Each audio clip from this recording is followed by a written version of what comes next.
PFF elections 2025 का वक्त आ गया है और ये ऐसे इंतखाबात हैं जो पाकिस्तान फुटबॉल की तकदीर का फैसला करेंगे। लेकिन हमेशा की तरह पाकिस्तान फुटबॉल में गंद और दो नंबरी की जा रही है।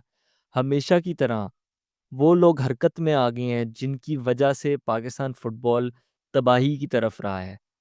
वो लोग जिनकी वजह से पाकिस्तान फुटबॉल हमेशा तारीकी के दौर में रहा है, उन लोगों ने अब दोबारा कोशिशें शुरू कर दी हैं कि वो किसी तरह पाकिस्तान फुटबॉल को अपनी गिरफ्त से ना जाने दें। उन लोगों ने कोशिशें शुरू कर दी हैं कि किसी तरह पाकिस्तान फुटबॉल के ऊपर या अंदर कॉम्पिटेंट या काबिल लोग या मुखलिस लोग किसी तरह ना आ जाएँ। क्या वो फाइनली और हमेशा की तरह कामयाब होंगे कि नहीं होंगे? आज मैं आपको इस वीडियो में बताऊंगा कि पाकिस्तान फुटबॉल के साथ दोबारा एक खिलवाड़ किस तरह हो रहा है और हम दोबारा से किस तरह एक क्राइसिस में जा सकते हैं। दूसरी चीज़, इलेक्शंस की कानूनी हैसियत या फिर लेजिटिमेसी पे किस तरह पानी फेरा जा रहा है और इलेक्शंस किस तरह इलेक्शंस में ताख़ीर भी हो सकती है। इलेक्शंस की जो तारीख है वो आगे भी हो सकती है। ये एक डेवलपिंग सिचुएशन है और जिस टाइम मैं रिकॉर्ड कर रहा हूँ उस टाइम तो आगे नहीं हुई तारीख, लेकिन हो सकता है जब तक ये वीडियो निकली है, जब तक आप देखें तो तारीख आगे भी हो चुकी हो। तीसरी चीज़, तीनों कैंडिडेट्स के व्यूज़ और प्लान सुनने के बाद मेरी अपनी राय क्या है और मेरे ख़्याल से पाकिस्तान फ़ुटबॉल का अगला प्रेसिडेंट किसे होना चाहिए। अगर आप नए व्यूअर हैं तो ये है प्रेसिंग मैटर्स, पाकिस्तान का number 1 football show on the mic की तरफ से। मैं हूँ इस्माइल फ़ारूक और मैं जर्मनी में एफसी न्यूरम्बर्ग का फ़ुटबॉल एनालिस्ट हूँ और तकरीबन 5 साल से पाकिस्तान फ़ुटबॉल पे कंटेंट बना रहा हूँ। अगर आप पाकिस्तान फुटबॉल को सपोर्ट करते हैं, वैसे ही फुटबॉल फ़ैन हैं, तो ये वीडियो ज़रूर देखें, इसे शेयर करें और चैनल को सब्सक्राइब करना ना भूलें क्योंकि मैं इसी तरह का कंटेंट बनाता रहता हूँ। आगे बढ़ने से पहले मैं आपको एक ऐसी ऐप का बताना चाहता हूँ जिसने पाकिस्तान फुटबॉल में फ़ुटबॉल और स्पोर्ट्स खेलने को बहुत आसान कर दिया है। इस ऐप का नाम मैदान है और अब आप सिर्फ़ फुटबॉल नहीं बल्कि मैदान में और भी स्पोर्ट्स, पैडल, बैडमिंटन, जो बाकी स्पोर्ट्स है, क्रिकेट फॉर एग्ज़ाम्पल, वो आराम से खेल सकते हैं। आपने सिर्फ़ मैदान की ऐप डाउनलोड करनी है मुफ़्त में, लिंक डिस्क्रिप्शन में है, और आपने उसके बाद अपना अकाउंट बना के देखना है कि आपके इर्द-गिर्द कौन से ग्राउंड्स हैं, कौन से टूर्नामेंट्स हो रहे हैं, कौन से इवेंट्स हो रहे हैं, कौन सी टीम्स खेल रही हैं। आप अपनी टीम भी बना सकते हैं, अपना इवेंट भी ऑर्गेनाइज़ कर सकते हैं, अपना टूर्नामेंट करा सकते हैं। आप अपनी टीम बना के दूसरी टीम्स को चैलेंज कर सकते हैं। आप अपने टूर्नामेंट में लीडर बोर्ड रख सकते हैं, टॉप स्कोरर, पॉइंट्स, हर चीज़, सारे स्टैट्स जो हैं आप उनको रख सकते हैं।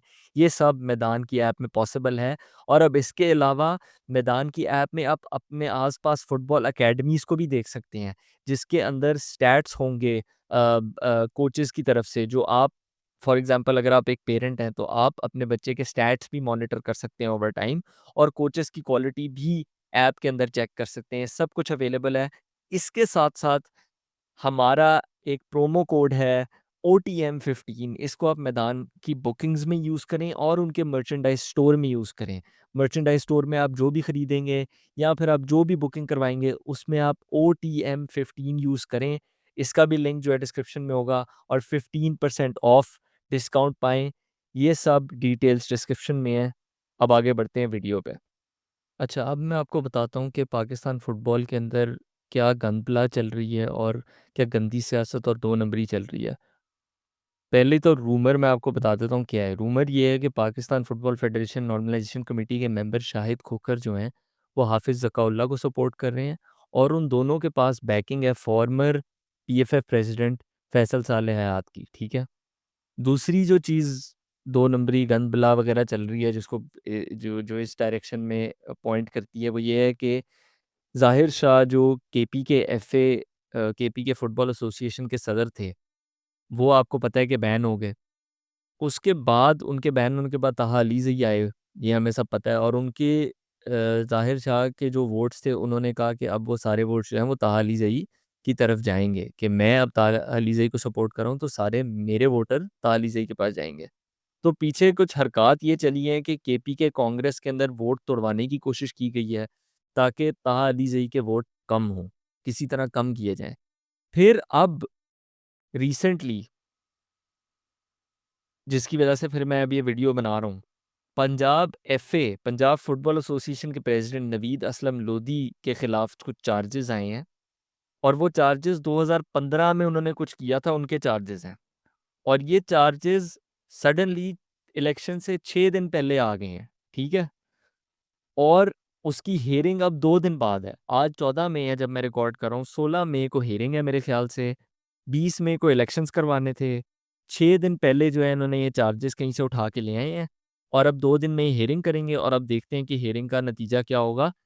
कुछ ऐसी रैंडम चीज़ें हैं जो उन्होंने 2015 में की थी, मुझे उसकी डिटेल नहीं पता, अभी मैं देखूंगा।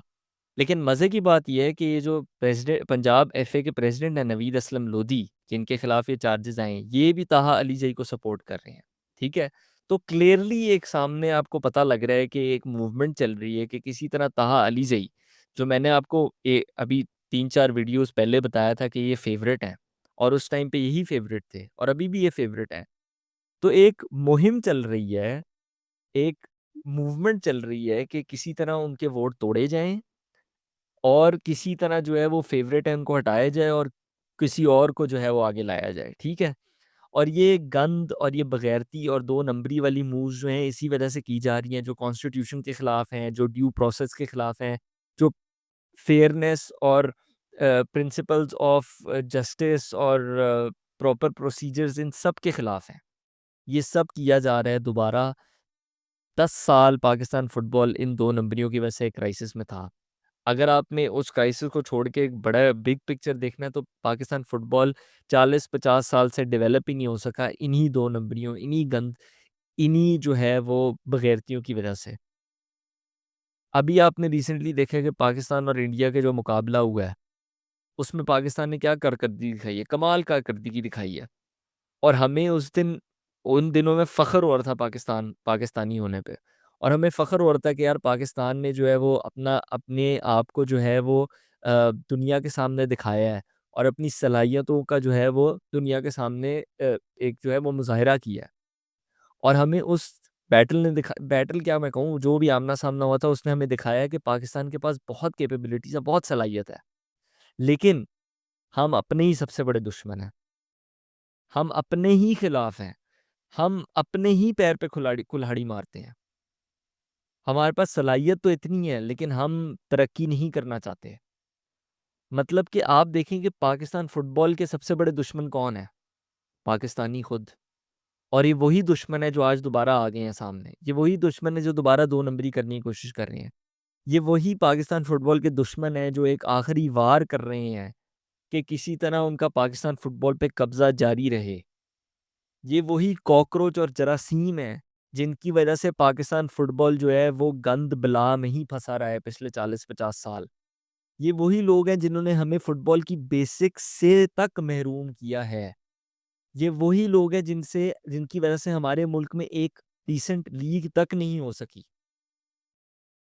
ये वो लोग हैं जिनकी वजह से पाकिस्तान फुटबॉल में आज तक कोई तरक्की नहीं हुई। और यही वो लोग हैं जो कोशिशों में हैं कि जो पिछले 40-50 साल में इन्होंने जो भी गंद बलाएँ की हैं, वो अगले 10-15 साल भी ये करते रहें। इन्होंने अपनी बाप की जागीर समझा हुआ है पाकिस्तान फुटबॉल को। ये वो जुएँ हैं, जो आपके बालों में रह जाती हैं और आपका खून चूसती हैं।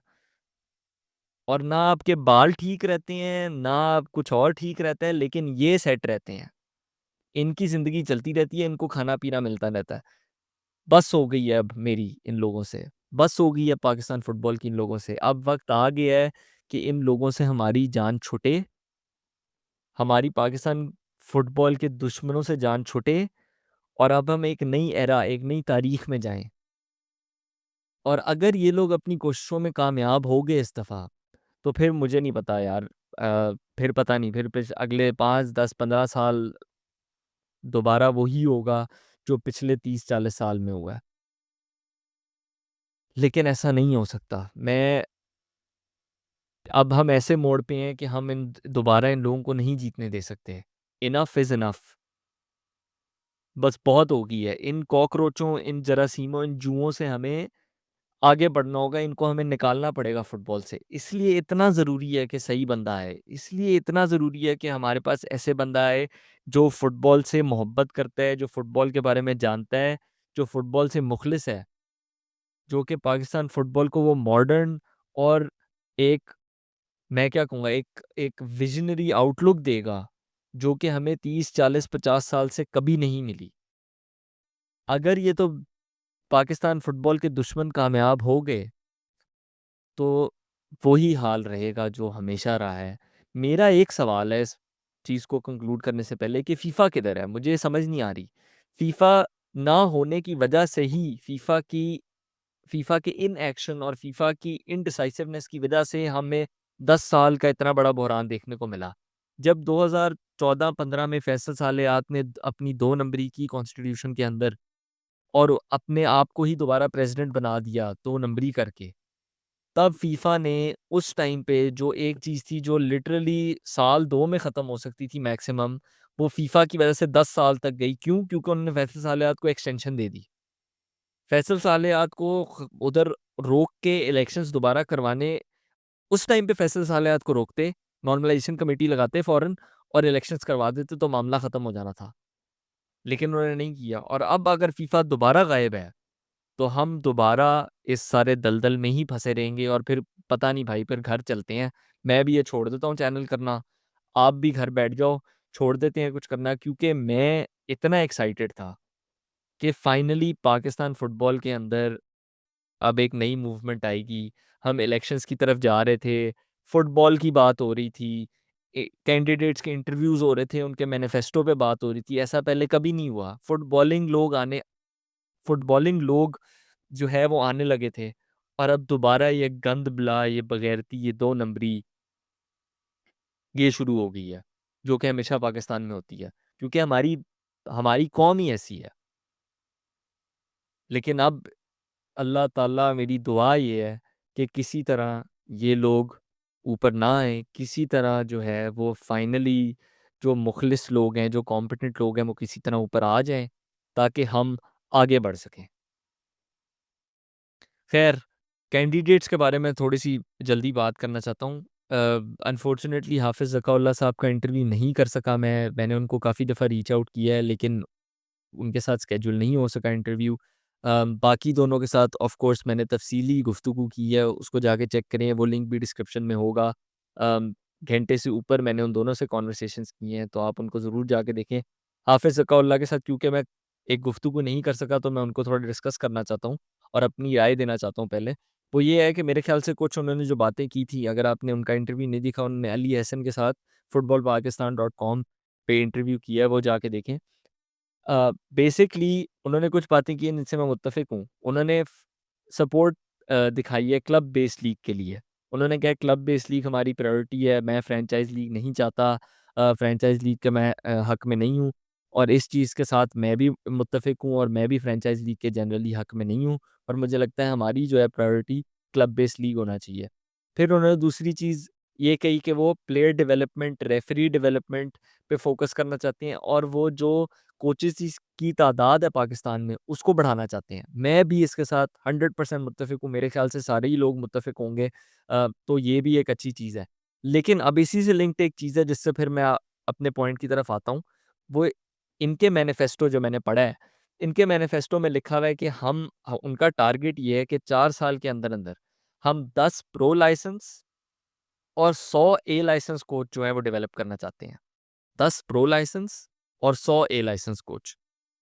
अब मैं पहली तो बात ये है कि अप्रिशिएट करता हूँ कि उन्होंने एग्ज़ैक्ट टारगेट्स मेंशन किए हुए हैं जो कि बाकी कैंडिडेट्स ने एग्ज़ैक्टली मेंशन नहीं किए। लेकिन and this is my main point, मेरे ख़्याल से नामुमकिन है 4 साल के अंदर 10 प्रो लाइसेंस और 100 ए लाइसेंस कोच बनाना। आपको पता है कितना टाइम लगता है ए लाइसेंस बनाने में और प्रो लाइसेंस करने में? अच्छा खासा टाइम लगता है। पहले तो आपने देखना है आपके ऑलरेडी ए लाइसेंस मेरे ख़्याल से कोई कितने होंगे, कोई 10-15 होंगे मैक्सिमम, मुझे पता भी नहीं है कितने हैं। उनको रिफ्रेशर करवा के चलें आप, वो 10-15 को तो आप वो 100 के अंदर ले आए ना। जो बाकी 85 ए लाइसेंस कोचेज़ हैं, वो किस तरह आएँगे 4 साल के अंदर? पहले आपने सी करवाना है, फिर आपने बी करवाना है, फिर आपने ए करवाना है, फिर आपने प्रो करवाना है। और ये जो बी और ए वाले होते हैं ना, इनको थोड़ा टाइम लगता है। आपने पहले कोर्स लेना होता है, फिर आपने जाके अपने क्लब में काम करना होता है, फिर आपकी असेसमेंट होती है, आपने उसे पास करना होता है। आपने कोचिंग आवर्स पुट इन करने होते हैं। इम्पॉसिबल है कि आप ज़ीरो से शुरू करें और 4 साल के अंदर आप 100 ए लाइसेंस बना दें, और 10 प्रो लाइसेंस तो 100 ए लाइसेंस नहीं बनने तो 10 प्रो लाइसेंस भी नहीं बनने। तो मेरे ख़्याल से ये जो हाफ़िज़ ज़काउल्लाह की चीज़ें हैं, वो कुछ ये स्पेशली ये वो बहुत ऑप्टिमिस्टिक हैं, और जनरली उनके जो पॉइंट्स हैं वो मुझे कुछ ग्राउंड रियलिटीज़ के साथ इन लाइन नहीं लगे, और जनरली इन लाइन नहीं लगे कि फुटबॉल में चीज़ें ग्लोबली किस तरह काम करती हैं। उन्होंने मेंशन किया है कि हम 4 साल के अंदर सैफ चैंपियनशिप जीतना चाहते हैं। ये भी उनका एक टारगेट है, जो कि मैं कहता हूँ चलिए ठीक है, फेयर है। 4 साल बाद आप कहते हैं मैं सैफ चैंपियनशिप जीतना चाहता हूँ। लेकिन एट द सेम टाइम आप डायस्पोरा प्लेयर्स के खिलाफ हैं। आप कहते हैं कि डायस्पोरा जो है, हम जो है अपने लोकल प्लेयर्स पे फ़ोकस करेंगे, और ये मेरी उनके साथ सबसे बड़ी डिसएग्रीमेंट है। वो कहते हैं हम लोकल प्लेयर्स पे फ़ोकस करेंगे। आप लोकल प्लेयर्स पे फ़ोकस करके 4 साल में सैफ चैंपियनशिप जीतना चाहते हैं। जबकि लोकल प्लेयर्स, अभी आप लीग शुरू करेंगे, फिर लोकल प्लेयर्स खेलना शुरू करेंगे, फिर वो थोड़ा उनको उनको आदत होगी, फिर उनकी डेवलपमेंट वगैरह होगी। तो आपको लगता है कि 4 साल में आप सैफ भी जीत जाएँगे? और डायस्पोरा प्लेयर्स के बारे में अगर मैं थोड़ी और बात करूँ, वो ये है कि हाफ़िज़ ज़काउल्लाह साहब चाहते हैं कि वो आएँ 20-30 दिन के लिए ट्रेनिंग कैंप के लिए। भाई वो क्लब्स के लिए खेलते हैं। अगर अज़रबैजान में ईसा सुलेमान सुमकैत एफसी के लिए खेल रहे हैं, तो वो सुमकीत एफसी उनको क्यों आने देगी 10-20 दिन के लिए सीज़न के बीच में? ओतिस खान को मैन्सफ़ील्ड टाउन या ओल्डहम एथलेटिक या वो जिधर भी खेल रहे हैं, वो क्यों अपने सीज़न में से वो कहेंगे हाँ, ओतिस आप हमारी ट्रेनिंग वगैरह हमारे मैचेस छोड़ के पाकिस्तान के लिए 20-30 दिन का कैंप अटेंड करने चले जाओ। ऐसे नहीं होता। दुनिया के अंदर ट्रेनिंग कैंप्स होते ही नहीं है भाई। ट्रेनिंग कैंप्स एग्ज़िस्ट करने ही नहीं चाहिए। एक फुटबॉल इकोसिस्टम में पूरी दुनिया में लीग चलती है, लीग में से प्लेयर्स पिक होते हैं पूरी दुनिया में जिधर भी वो खेल रहे हैं, जौन-सी भी लीग्स में खेल रहे हैं। बेस्ट प्लेयर्स पिक होते हैं, वो मैच से कुछ दिन पहले आते हैं। उनकी क्योंकि क्लब्स के साथ ऑलरेडी फिज़िकल फ़िटनेस भी होती है, टैक्टिकल रिदम भी उनकी सेट हुई होती है, टेक्निकल डेवलपमेंट भी हो रही थी, सब कुछ हो रहा होता है। वो बस आते हैं कुछ दिन पहले, वो आपस में जो है वो जो भी चीज़ें होती हैं, वो आपस में ट्रेनिंग करते हैं और मैच खेलते हैं और वापस क्लब्स के लिए चले जाते हैं। इसलिए मेरे ख़्याल से मेरी राय ये है कि हाफ़िज़ ज़काउल्लाह साहब का थोड़ा ओल्ड स्कूल जो है वो व्यू है, और वो कंप्लीटली अलाइन्ड नहीं है इंटरनेशनल स्टैंडर्ड्स और बेस्ट प्रैक्टिसेस के साथ। लेकिन उनकी स्ट्रेंथ्स की मैं अगर बात करूँ तो डेफ़िनिटली उनकी स्ट्रेंथ्स ये हैं कि उनकी हेवी लिंकेजेज़ हैं, मैं कहूँगा लोकल पॉलिटिक्स और स्टेक होल्डर्स के साथ, और इस वजह से वो लोकल लेवल पे, प्रोविंशियल डिस्ट्रिक्ट लेवल पे पाकिस्तान फुटबॉल को बहुत फ़ायदा पहुँचा सकते हैं ऑन द ग्राउंड काम करके। मेरी अपनी राय ये है कि मेरे ख़्याल से ताहा अलीज़ई को प्रेज़िडेंट होना चाहिए, या मैं उनको सपोर्ट करूँगा।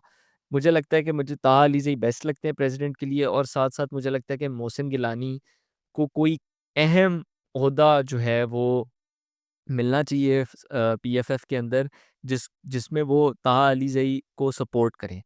और मेरे ख़्याल से इन दोनों लोगों का मिक्सचर एक ऐसा है कि एक परफ़ेक्ट ब्लेंड बनेगा जो कि पाकिस्तान फुटबॉल को चाहिए। दोनों के पास विज़न है जो पाकिस्तान फुटबॉल को 21st सेंचुरी के अंदर लेके आएगा। अभी हम 20th सेंचुरी के अंदर फँसे हुए हैं पाकिस्तान फुटबॉल के अंदर। और हमें मॉडर्न वॉइसेस और आइडियाज़ की ज़रूरत है जो कि ये 2 लोग लेके आएँगे। मेरे ख़्याल से ताहा अलीज़ई के पास जो है वो पाकिस्तान सेंट्रिक एक्सपीरियंस थोड़ा ज़्यादा है। उन्होंने डायरेक्टली कराची यूनाइटेड के थ्रू पाकिस्तान की यूथ डेवलपमेंट और जनरल वुमेन्स फुटबॉल पे भी काम किया हुआ है, और उनकी ज़्यादा टेक्निकल नॉलेज भी है क्योंकि उन्होंने खुद भी कुछ कोचिंग कोर्सेज़ वग़ैरह किए हैं और वो वुमेन्स टीम के कोच भी रहे हैं। और उनका एक्सपोज़र थोड़ा ज़्यादा है लोकल पॉलिटिक्स से। मोहसिन गिलानी साहब जो हैं उनकी मुझे लगता है एक वजह से जो मैं चाहता हूँ कि मैं चाहता हूँ कि ताहा अलीज़ई प्रेज़िडेंट बने इंस्टेड ऑफ हिम, इसके जहाँ तक मुझे पता है वो काफ़ी बिज़ी होते हैं और वो काफ़ी ट्रैवल करते हैं, और वो मोस्टली पाकिस्तान नहीं होते हैं। उनके काफ़ी बिज़नेसेस हैं, उनके इंटरनेशनल काफ़ी वेंचर्स हैं, फुटबॉल से रिलेटेड भी, नॉन फुटबॉल से रिलेटेड भी। इसलिए मुझे लगता है कि वो फुट प्रेज़िडेंट के लिए सूटेबल नहीं होंगे। लेकिन एट द सेम टाइम मुझे लगता है कि उनके पास बहुत-बहुत वैल्यूएबल इंटरनेशनल एक्सपीरियंस और एक्सपोज़र है। जो कि पाकिस्तान फुटबॉल को मैसिवली हेल्प कर सकता है। पार्टनरशिप्स हो सकती हैं, सपोर्ट हो सकती है, एग्रीमेंट्स हो सकती है दूसरी फेडरेशंस के साथ, फीफा के साथ, एएफसी के साथ, दूसरे क्लब्स के साथ, उनका बहुत ज़्यादा इस मामले में जो है वो एक्सपीरियंस भी है और उनकी नो हाउ भी है, उन्होंने रिपोर्ट्स वगैरह भी लिखी हुई हैं ग्लोबल फुटबॉल डेवलपमेंट पे। तो वो डेफ़िनेटली एक बहुत अहम जो है वो रोल अदा कर सकते हैं और आई थिंक उन्हें करना चाहिए। अगर ताहा अली ज़ई प्रेज़िडेंट बने, तो उन्हें डेफ़िनेटली मोहसिन गिलानी को भी एंगेज करना चाहिए मेरे ख़्याल में। हाफ़िज़ ज़काउल्लाह का मैंने ऑलरेडी मेंशन कर दिया, मेरे ख़्याल से बहुत इफ़ेक्टिव होंगे प्रोविंशियल या फिर रीजनल फुटबॉल एडमिनिस्ट्रेटर के तौर पे। लेकिन मेरे ख़्याल से मैं उनको पीएफएफ प्रेज़िडेंट की तरह के एंगल से नहीं देखता। मेरे ख़्याल में उनकी प्रोफ़ाइल बेस्ट फिट उस रोल के लिए नहीं है। और उनकी जो लोकल लिंकेजेज़ हैं और पॉलिटिकल जो उनकी एफ़िलिएशंस हैं, उसकी वजह से वो काफ़ी एडमिनिस्ट्रेटिव इंफ्रास्ट्रक्चर और और बाकी फुटबॉल प्रोजेक्ट्स जो हैं वो ग्राउंड पे उनमें उनकी इम्प्लीमेंटेशन वगैरह में डेफ़िनेटली मदद कर सकते हैं। लेकिन यार इस सब का क्या फ़ायदा? मैंने कैंडिडेट्स के बारे में सुन लिया, देख लिया, लेकिन हमने बात भी कर ली कौन अच्छा है, कौन बुरा है। एंड पे जाके वही गंद-बला चल रही है। बस मेरी दुआ ये है कि ये जो 2 नंबरी है, ये जो गंदी सियासत है, ये दोबारा ना जीते और किसी न किसी तरह हम सही प्रोसेस के थ्रू, चाहे जो भी जीते, सही प्रोसेस के थ्रू जिसने जीतना है वो जीते और हम पाकिस्तान फुटबॉल में से इन इन कॉकरोचों और इन जरासीमों को निकाल दें जो कि गंद फैलाते हैं और काम ख़राब करते हैं क्योंकि अब बहुत हो गई है और मेरी तो पर्सनली टू बी ऑनेस्ट बस हो गई है और आई एम श्योर आपकी भी होगी होगी क्योंकि अब इनफ इज़ इनफ और टाइम आ गया है कि हम एक पाकिस्तान फुटबॉल का नया चैप्टर शुरू करें। खैर, आप ज़रूर ताहा अली ज़ई और मोहसिन गिलानी के इंटरव्यूज़ देखें। लिंक डिस्क्रिप्शन में है, मुझे कमेंट्स में बताएँ आपका इलेक्शंस और कैंडिडेट्स के बारे में क्या ख़्याल है। अगर मेरे रिकॉर्ड करने के बाद कोई डेवलपमेंट्स हुई तो माज़रत, I am recording with the information that I have right now. और आखिर में जाने से पहले मैं बस कहना चाहूँगा कि यार पाकिस्तान फुटबॉल के लिए आवाज़ आवाज़ उठाना मत छोड़ना। कभी-कभी मुझे अकेलापन महसूस होता है, लेकिन प्लीज़ इस चैनल को सपोर्ट करें, अपनी आवाज़ उठाएँ पाकिस्तान फुटबॉल के लिए और हम मिल के ही पाकिस्तान फुटबॉल के दुश्मनों से लड़ेंगे और उन्हें हराएँगे। Until next time take it easy. अल्लाह हाफ़िज़।